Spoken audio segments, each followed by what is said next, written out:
Um, the talk this afternoon is about our new exhibition, which is Meriasek, or in English, Out of the Ordinary.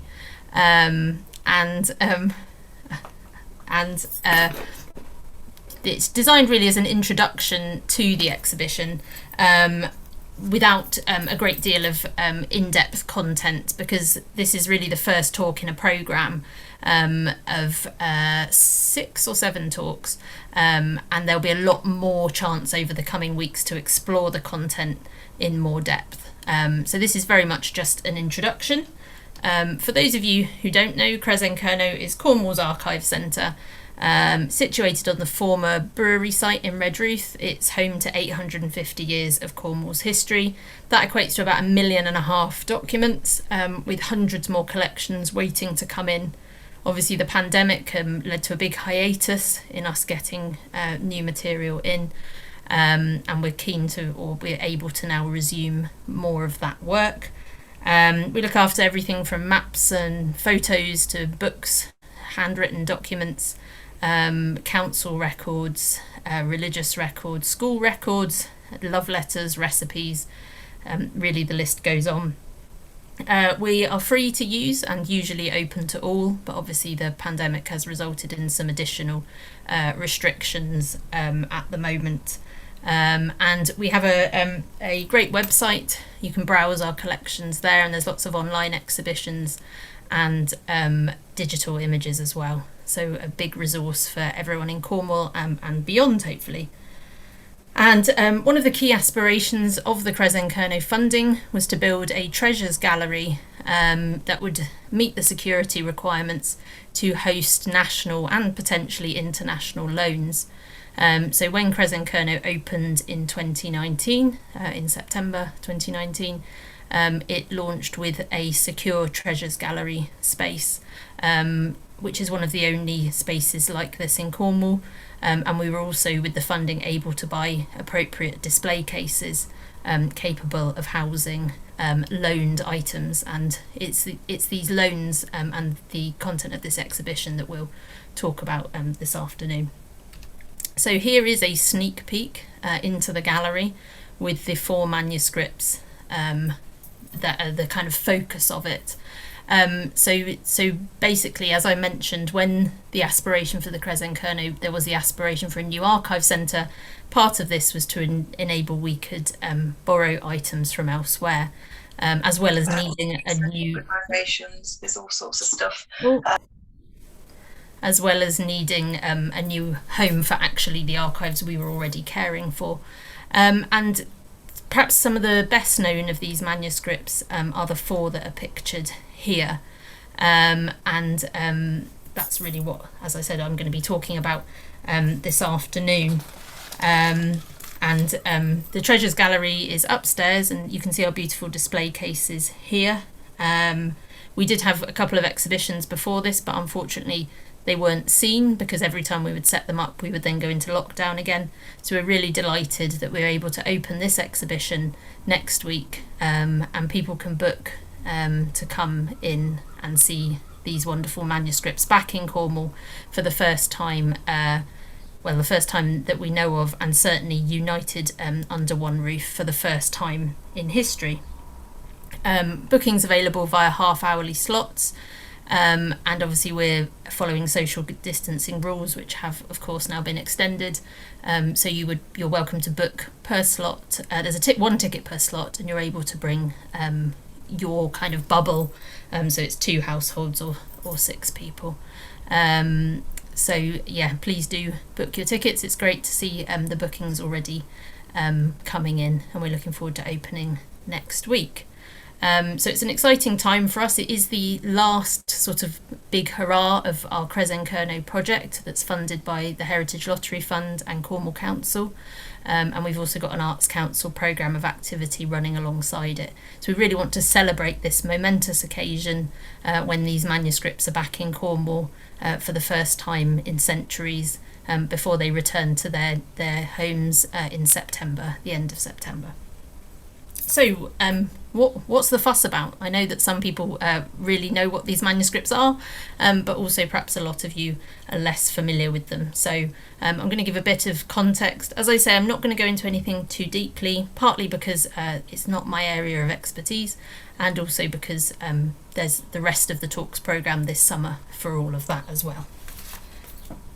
So the manuscripts are all linked to Glasney College, and this is a computer sort of rendition of what the college might have looked like. There's no concrete evidence of the manuscripts having been at Glasney or actually linking them to Glasney, but the strong likelihood is that they are all connected to Glasney, simply because it was kind of the major seat of learning in Cornwall. And in order to write these manuscripts, which are all historic Cornish language play scripts, telling religious stories, you would expect them to come from a religious institution, and you would expect it to be an institution that has perhaps a library and educated people working there. And we are going back, the timescale varies, but between about 400 and 600 years.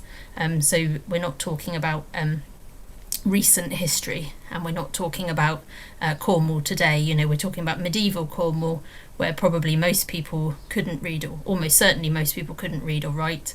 The language spoken widely was Cornish, and people's lives were sort of ruled by the church and perhaps the lord of the manor as well. So the plays, as I mentioned, that each of the manuscripts is a play script, and they're all part of a wider European Christian tradition of spreading religious messages and stories to the public through drama and performance, really. Interestingly, they reveal Cornwall probably as a multilingual society, even though the bulk of them is in Cornish. There are also bits of French, English, and Latin as well, which you might expect from the Catholic Church. And as I say, they're likely all linked to Glasney College, which was in Penryn, and was built and developed in the 1200s, so the 13th century, and has been called an international meeting place of goods, people and ideas in medieval Cornwall.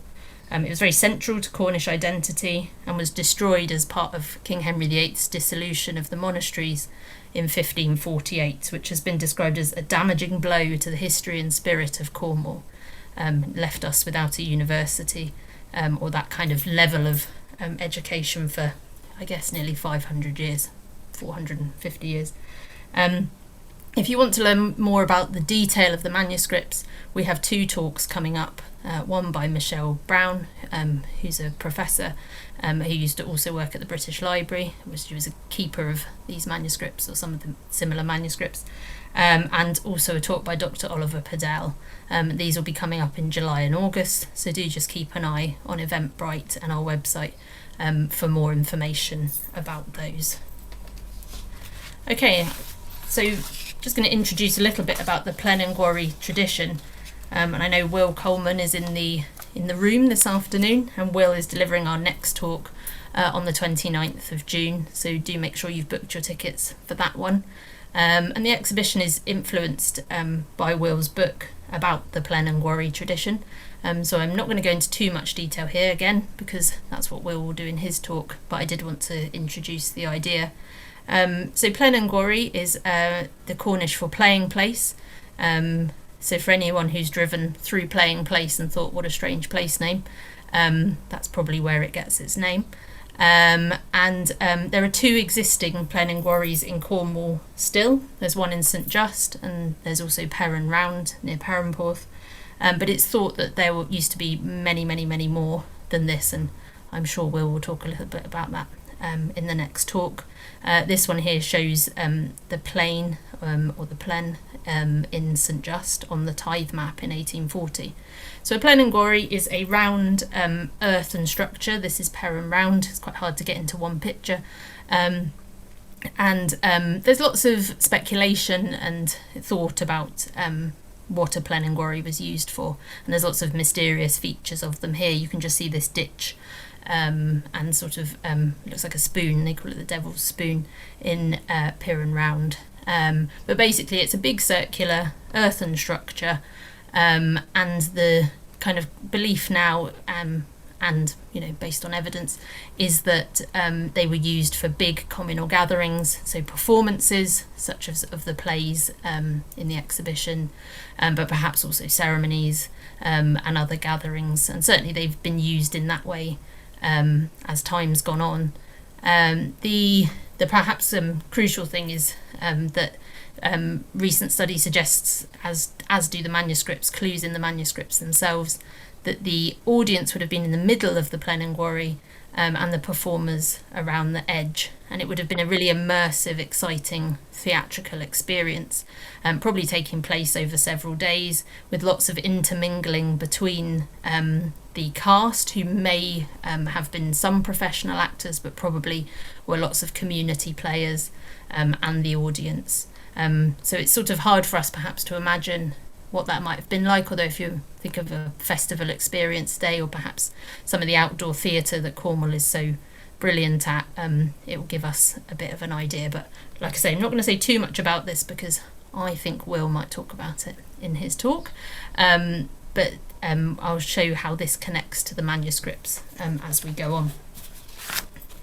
So just a little bit more context. So we talked about sort of the religious background to the plays. We talked about how where they may have been performed. They were probably kind of annual, perhaps, celebrations. You can imagine the Lord of the Manor might let his tenants have 3 days off for drinking, dancing and watching religious plays, which were also very bawdy and kind of I want to use the word leery, but it doesn't seem very appropriate. But yeah, quite a raucous affair, not a kind of very formal theatre experience that we might expect from today. So a bit more context. There are no surviving eyewitness accounts of the plays in the exhibition being performed in plen and gwaris. However, a couple of writers who are not really contemporary, but quite far back in history, have written about this theatre tradition. This is an excerpt from Carew's Survey of Cornwall, which was published in 1602, which also features in the exhibition. You can perhaps see on the left, he's in the margin, it says about the gwari miracle. And he describes, I'm going to read it from my notes because it's easier than his the type. The gwari miracle, in English, a miracle play, is compiled in Cornish out of some scripture history with that grossness. They raise an earthen amphitheatre in some open field. The country people flock from all sides to hear and see it, for they have therein devils and devices to delight as well the eye as the ear. Carew has quite a sort of snobbish approach to Cornwall and the Cornish, so his account has been disputed, but I do like the quote about devils and devices to delight as well the eye as the ear. He also describes the role of the ordinary, which is where the title of the exhibition comes from, and he says that the ordinary was whispering the lines to each cast member. If you imagine an illiterate cast of over perhaps 100 people, when would they learn their lines? However, his account is disputed, and it is quite patronising as well. But that's why the exhibition is called Out of the Ordinary, because there was an ordinary who was kind of the director, perhaps, or kind of script director in a way.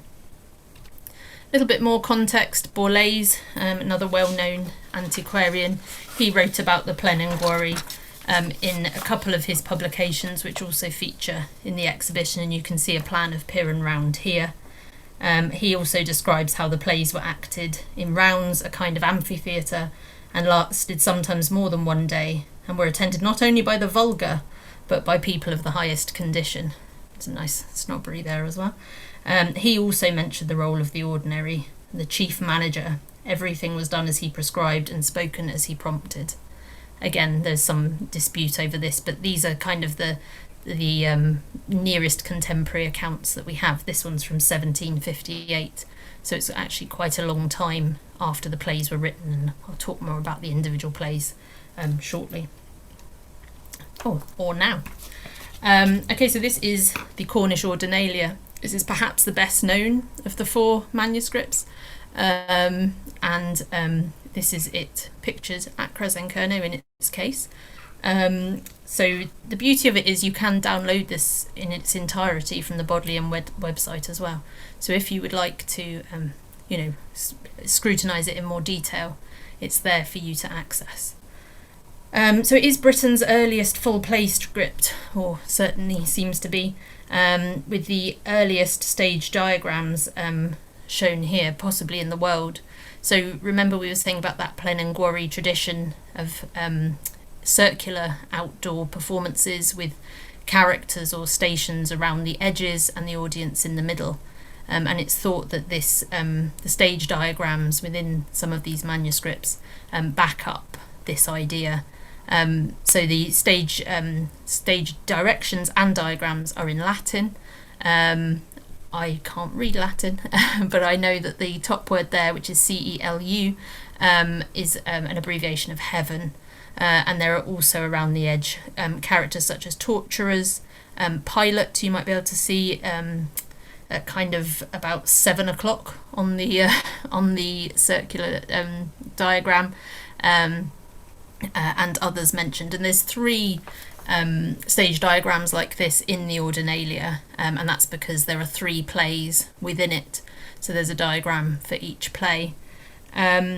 It is also the oldest complete Cornish language text, it's worth mentioning, although the stage directions and diagrams are in Latin.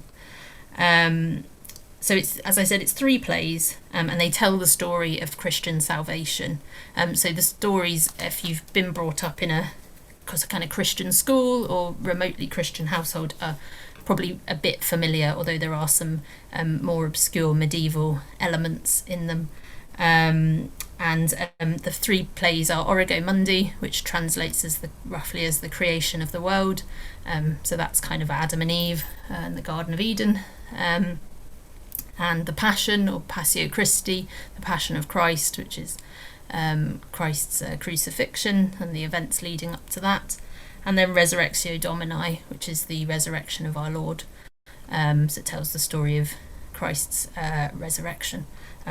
Unsurprisingly from the title.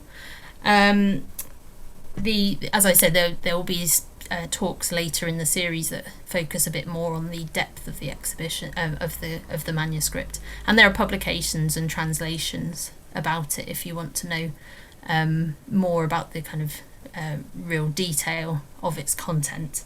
And it was donated to the Bodleian by a man called James Button, who I can't find much about, in 1615, and that's where it's kept today.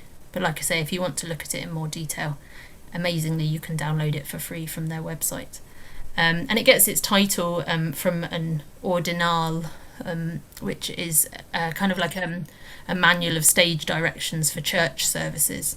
And you can actually see in the top row of the right hand page, the 3rd word in is ordinal or ordinale. Like I say, I can't speak Latin. Ooh. Okay, so that's the Ordinalia on display at Cresenkerno. And here's just a couple of pages from the inside. The left-hand side is a character list in Latin again, and then the stage diagram again.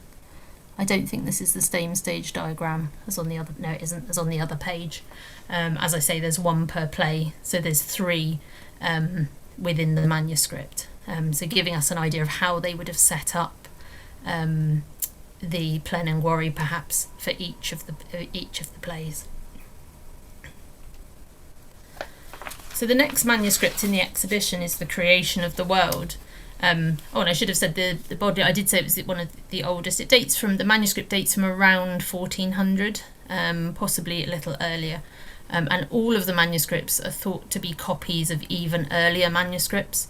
So they're the oldest copies we have of these plays, or sort of the only copies as well, of some of them. But they're not. They're probably not the oldest ones there ever were. They were probably copied from even earlier manuscripts, and you can tell this through the type of language used and other clues in the text. So The Creation of the World is the newest of the manuscripts, and actually this is quite clear. If you look along the bottom line, you can see it was written or copied on the 12th of August 1611, We're hosting a symposium in a few weeks' time, which will also be available online, and there will be a talk by Ken George specifically about this manuscript. So if you want to find out a bit more, that will be available to watch on YouTube as the summer progresses. So this is also held at the Bodleian, and it is the latest surviving play script. It survives from a time after religious plays had been suppressed as part of the Reformation. So it indicates that perhaps Cornwall wasn't following the rules, and also it's been in the Bodleian since shortly after its creation, so it may well have been created or copied to go into the collection. It's hard to know, but like I say, probably a copy of an earlier manuscript. But it is signed and dated, so I don't know if you can see in the English, it's at the bottom, it says, "Here endeth the creation of the world," it says with Noah's flood, but it looks like Noise Floody, written by William Jordan, the 12th of August 1611, and William Jordan has been linked to Wendron parish and Trelille House there, so sometimes this is referred to as the Helston play, or having connections to Helston. This last page here is a speech by Noah. It's in Cornish, but perhaps reflecting the later period of this manuscript. The stage directions are all in English. Just going to check, there will also be a talk at the end of the year, at the end of the series, by Kenza Broadhurst about this manuscript and some of the language and the links to the language. So do keep an eye out for when we start advertising that one. Now, I mentioned the stage directions. There isn't a diagram in the creation, unlike in the Ordinalia, but there are English directions, and I've added a little rainbow there to make it easier to appear, because the direction says a rainbow to appear, and it does say it in English, even though it may still be hard to read. Rain is spelt R-A-Y-N-E, and then on the row below is bow. The fantastic thing about these manuscripts is the stage directions just give this kind of vision of this medieval audience, and how did they make a rainbow appear? And in the start of this manuscript, it talks about how God is in a cloud, and when he speaks, the leaves start moving. So it starts to pose all sorts of questions about the staging and how this was managed with the medieval audience. So really fascinating. And like I say, this is part of Noah's flood. God promises a rainbow to make up for all the destruction. And it's just really lovely to see that little stage direction. There are stage directions in the other manuscripts as well, but I have to confess I found this one a bit easier because they were in English. And here's the last page again. These last two lines are really great. There's also an indication in the manuscript that the play would have gone on for more than one day. It says, "Come in time tomorrow," but these last lines translate from the Cornish as, "Minstrels pipe for us so that we may dance together, as is the custom or tradition." So it gives an idea of this kind of festive atmosphere at the end of the play, with perhaps lots of drinking and dancing carrying on into the night, a really celebratory occasion. And we'll be showcasing more of these bits and pieces across our social media and, of course, in the exhibition as well.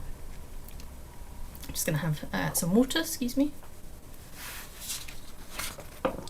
So we now move on to the two Welsh manuscripts, or Cornish manuscripts, that are held in Wales. These are Bewnans Meriadoc and Bewnans Ke. Bewnans Meriadoc translates as the Life of St Meriadoc. Here's me posing with them when they turned up at Cresenkerno. The Life of St Meriadoc, he was a patron saint of Camborne. And the manuscript also contains two other plays, The Legend of St Sylvester and The Woman's Son. And it's quite a complex manuscript because the plays are all kind of interwoven between each other, so it may have been the way it was bound together, because it's 1 minute you're in one play and then you're in the next one. There are over 100 speaking parts, so again it's suggestive of this big gwari tradition of outdoor immersive performance. And the manuscript dates from 1504, but it's likely a copy of an earlier play like the others. It's possibly a bit politically subversive, as the wicked King Tudor is the baddie. So it's hard not to draw links to King Henry VII and the Cornish rebellion and other events from that time. The manuscript was in a private library, at the Hengert Library in North Wales, and it was thought to be Welsh until the 1860s. The manuscript itself is almost its own little archive, and at the front of it there is a letter from the man who owned the library at the time, basically saying, no idea what language this is in, but it was identified as Cornish and then translated. It caused great excitement at the time in the 1860s when it was revealed that there was this kind of new Cornish manuscript that people hadn't really known about. So it was very exciting at the time. And as part of the symposium, Meriadoc, who works at the National, he's a curator at the National Library of Wales, and Dr. Oliver Padell will be giving a presentation on these manuscripts, which will be available online at a later date, because our in-person audience is so very tiny because of social distancing. So a little bit about the manuscript. You may think the page on the left looks a little bit familiar, and that's because it also contains stage diagrams. It has two, one for each, seems to be one for each day of the play rather than one for each of the plays in the manuscript, because as I said there's 3 plays, but again it suggests this circular tradition, although it's a bit messier, but you can see that heaven word, that CELU, up at the top once again, and indicates perhaps this same plen and gwari outdoor tradition of performance. On the right you can see Keith Sparrow's illustration of St Meriadoc. We've commissioned a full alphabet of his wonderful illustrations, talking about the stories in all these manuscripts to try and bring them out a bit more, because they're quite complex and detailed. So we wanted a really fun and engaging way of bringing them to life a bit. So do keep an eye out for those at Cresenkerno and also on our social media as the summer goes on. So who was St Meriadoc? He was a priest or hermit who worked in Cornwall and Brittany. He travelled to Cornwall, set up a chapel in Camborne, cured the sick, and as I say, his enemy was King Tudor. The story of St Sylvester, he was the saint who converted the Roman Emperor Constantine to Christianity and also banished a dragon. And the woman's son tells the story of a lady who's annoyed that her son has been sent off to battle, so she steals the statue of the baby Jesus and won't put it back until her son is returned to her. So 3 quite sort of bizarre stories in a way, all linked into one document. And we've been working with a range of schools to also bring some of these to life. So St Meriadoc School in Camborne have created artwork that will be part of a huge stained glass window at Cresenkerno throughout the summer, which again tells some of the stories from the manuscripts, because as you can imagine it's quite hard to envisage them just from the actual manuscript pages themselves. Okay, and then the final manuscript that has returned to Cresenkerno for the first time, or to Cornwall for the first time in centuries, or we assume because it's a bit more mysterious, is the Life of St Ke, or Bewnans Ke. It's actually a real mystery because this document only came to light in the year 2000, which seems astonishing really that it was only just over 20 years ago. There were no solid references to it before that point. And basically a Welsh academic, when he died, his papers were left to the National Library of Wales and it was found within his papers. He'd started a translation of it but never seemed to have got any further, and hadn't sort of told anyone, or not that anyone had reported of its existence. It's not a complete play, big chunks of it are missing, but it tells 2 stories, one of St Ke, which also features King Tudor, and he's the baddie in that as well. There's a great story about how St Ke enclosed the land which is now Ke Parish, and that's because Tudor said to him that he could have as much land as he could enclose while Tudor was having his bath. So St Ke enchanted the bath and King Tudor got stuck. So he managed to get more land than perhaps Tudor might have hoped. The second story in the manuscript is an Arthurian legend to do with King Arthur fighting the Romans and the betrayal of Arthur by Guinevere and Modred. It's in Cornish again, with Latin names. You can see the Latin names down on the left-hand side. It doesn't have any stage plans, and actually, unlike the other manuscripts, there are also no recorded performances. Even though there's no eyewitness performances of any of the plays at the time, the Ordinalia has been performed more recently, as has Bewnans Meriadoc. And I'm not sure about the creation, but it's very similar to the first part of the Ordinalia. But the Life of St Ke hasn't been performed as far as we know at all. And again, at the symposium, Oliver and Meredith will be talking a bit about this manuscript, so we'll be able to make that recording available afterwards if you're interested in finding out more. Here's another of Keith's brilliant illustrations showing St Ke. So it tells of his life, including his deeds and miracles, and as I said, an Arthurian story which features in the quote that's on display in the exhibition. I don't know if you can see it with the yellow highlighting there. In Cornish, it's probably better if I don't read the Cornish, but I'll give it a go. Gas fe hag Arthur Gorno, mean dorn gans O'Dorno. It's actually a bit of a mouthful. Which means, leave me with Arthur the Cornishman, I shall box him with my fists, which is quite nice, is it? Bit of drama, but also it associates King Arthur with being a Cornishman. As I mentioned, there's no stage diagram in this, but there are bits and pieces of stage directions. So that's the manuscripts, and the exhibition also celebrates, as I mentioned, the plen and gwari tradition and performances of these plays. There really is no evidence, as I said before, eyewitness evidence of them being performed, although there are various references to large-scale performances in Cornwall, and in fact we have the St Ives borough accounts on display in the exhibition, which show a play that was taking place over 6 days in about 1570. So there's sort of circumstantial evidence, but no direct evidence. The direct evidence we have is for much more recent performances. So there's a piece in the exhibition about the University of Bristol's drama department. In 1969 they performed the Ordinalia at Perrin Round,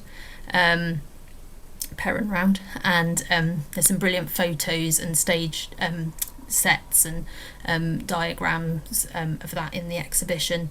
And then perhaps some of you may also remember the performances in St Just in 2000 to 2004, where they performed the individual plays and then the full cycle of the Ordinalia as well. And there's a brilliant picture here showing some of the cast. And they'll be doing that again this September. So if you want to get an experience of the plen and gwari tradition and how the Ordinalia may have been able to see it as a medieval attendee, they are performing it in St Just plen and gwari, so fingers crossed stays dry for a few days in September. And as I've alluded to throughout, we have lots of events and activities coming up. The next talk in the series is Will's about the plen and gwari tradition. We have our symposium. There are literally only a handful of tickets left for this, so if you're interested in attending, I'd book them now. But it will be available to view online. And we're also supporting Speak Cornish Week, because obviously these manuscripts are super significant in terms of the language. And as the summer goes on, we have family learning activities, creative workshops, and partnerships with the Hall for Cornwall and Shalal Theatre as well. So there'll be lots going on. We're only really now able to start advertising it, because obviously there's been lots of hesitation over rules and regulations. But if you want to find out more, the events are always at cresenkerno.org/events. You can also follow us on Eventbrite, so you get notified whenever we announce something, as well as on our social media, which is normally where we announce things first. So if you do want to find out more, there are lots of opportunities as the summer progresses. And of course the exhibition itself is open from next Tuesday. We'd love to see you there, so do book your tickets, and we're going to have some wonderful volunteers helping us out as well, who are going to be ambassadors for us for this really special exhibition. So I think that's it from me. I need some more water and a chance to take your questions, so I'll stop sharing my